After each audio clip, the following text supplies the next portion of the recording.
Hi guys, my name is Khumbo and this is Road to Wealth. In this video, we're going to weigh up buying versus renting to help you decide whether buying a house is really the best option for you.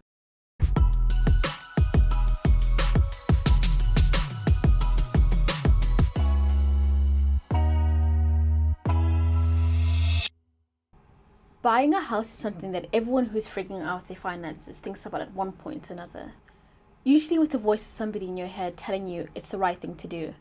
I mean, renting is just paying a landlord's mortgage or throwing away money or something like that. But is it really? Please remember this disclaimer. I do not provide financial advice and I am not a qualified licensed financial advisor. For your own financial decisions and your own circumstances, please do your own research or seek out a financial advisor who is licensed if necessary. Often listening to the news isn't enough to help you make a decision, especially since it has such conflicting information regarding the housing market. Recent skyrocketing property prices may have you thinking that property is a surefire investment and you better rush to get on the property ladder. Or you might even be thinking that prices are just way too high and this is unsustainable. In May 2019, Santander commissioned research surveying over 5,000 UK adults aged 18 to 40 who didn't already own their first home. When respondents were asked what they considered to be their top life goals, they listed owning a home above financial stability or even being secure in retirement. And when they were asked why owning a home was a key life goal, they said, it provides them with a sense of security, it's a means of future wealth preservation, owning is cheaper than renting, they saw property as a smart investment and a sign of status and success, and finally, they felt pressure from their parents, society, and peers. Now, since I'm a numbers person, I'm going to evaluate these three. First and foremost, I want to make it clear that things have changed. Here we have the median house price and the median gross salary of people in the UK. Both have risen between 1997 and 2020.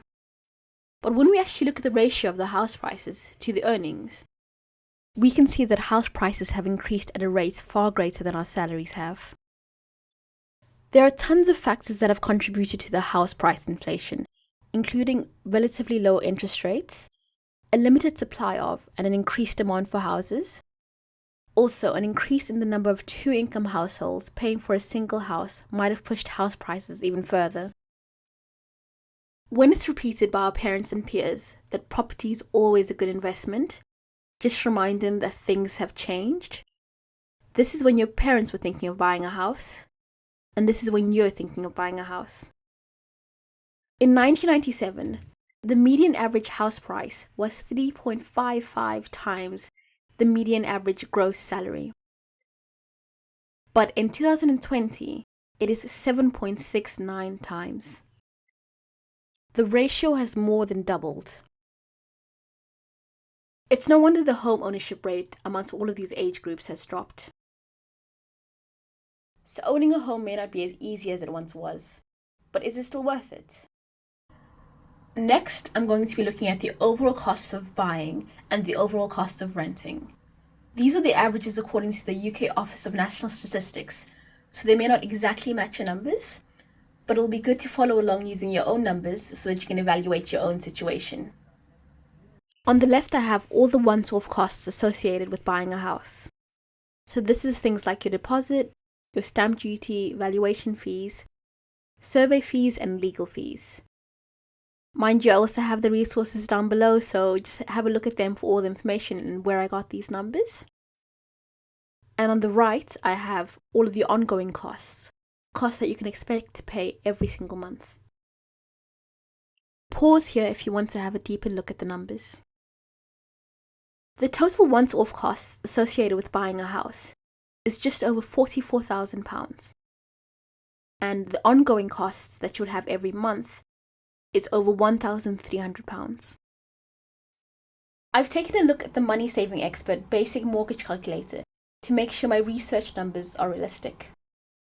And I've taken the average deposit that I have for my research, assumed it is the same as the UK average of 20%, and said what kind of loan would I need to match the rest of this.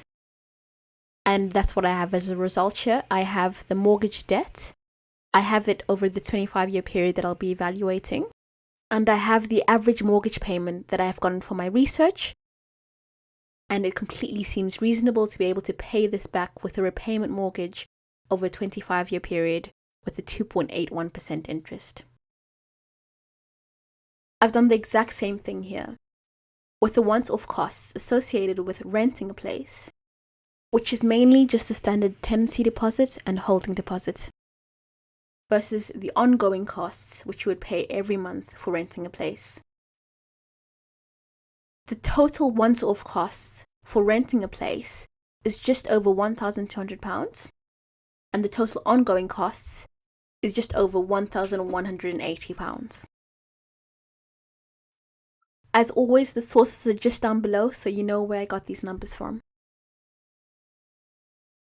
Now let's balance this out to fairly compare our two scenarios. Imagine in scenario 1, you decide to buy a house. Your total initial costs are £44,231.86.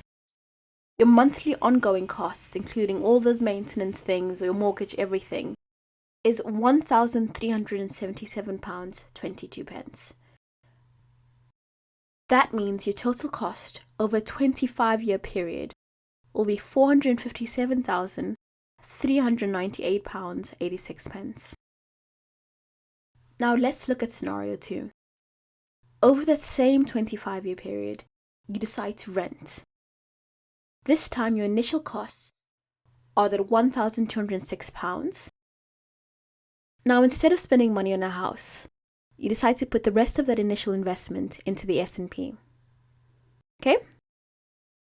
And then for your ongoing costs, you have £1,183.90 that goes towards your rental ongoing costs. And instead of putting that extra money into house, you decided to put that £193 into a monthly S&P investment. So, for these two scenarios, over the 25-year period, you end up spending exactly the same money in your initial investment and in your ongoing costs. Now knowing that we spent exactly the same in these two scenarios over the 25-year period, one going purely into the house and the other one going into a combination of our rent and our S&P investments, let's see how much worth we have at the end of this 25-year period. So let's compare our investments to see how much we're left with at the end. Our house had an initial value of $212,000, and the average property return has been 5.03% over the last 30 years. Now for comparison, we initially put £43,000 into the S&P 500, and the average return of the S&P over the last 30 years has been 9.88%. Now if we continue to add a monthly deposit of £193, let's see how much we'd have. It's actually quite close. Our house would be valued at £745,600, while our S&P investment would be valued at £761,900. It is quite close, only a £16,000 difference. But it's definitely worth noting that our house started at a much higher value, and yet they ended up very close. This may be surprising to you. The fact that you can get just as rich without owning a house. In this case, slightly richer. In all honesty, this is an oversimplification. Your returns can definitely be affected by a number of things, including whether your S&P investment is in a taxable account, whether you move many times throughout the 25-year period. Take these factors, together with your risk tolerance, into account before making a decision. What I've described here is opportunity cost. The opportunity cost of deciding to buy a house is a potential benefit that you miss out on when you could have decided to rent and invest in the S&P instead, and vice versa. There are tons of potential options here, so you can decide to rent for a while and then buy afterwards, or you could just decide to live with your parents. The point of this video was not to give you a definitive answer about whether to buy or rent, but to help you think of some of the things you were taught when you were growing up. Do the same thing with your numbers to help you decide whether buying or renting is the best option for you. But also think about some of the things that you want for your life, and not just what other people expect from you. I hope this video has helped you to think of more factors to consider when deciding whether to buy or rent. It's a huge financial decision that could have a lasting impact on your life. Whichever you decide, you need to make sure that you're in control of your money and not the other way around. Put your money to work so that you can become financially free one day. Thank you for watching, guys. As always, please remember to like and subscribe. See you soon.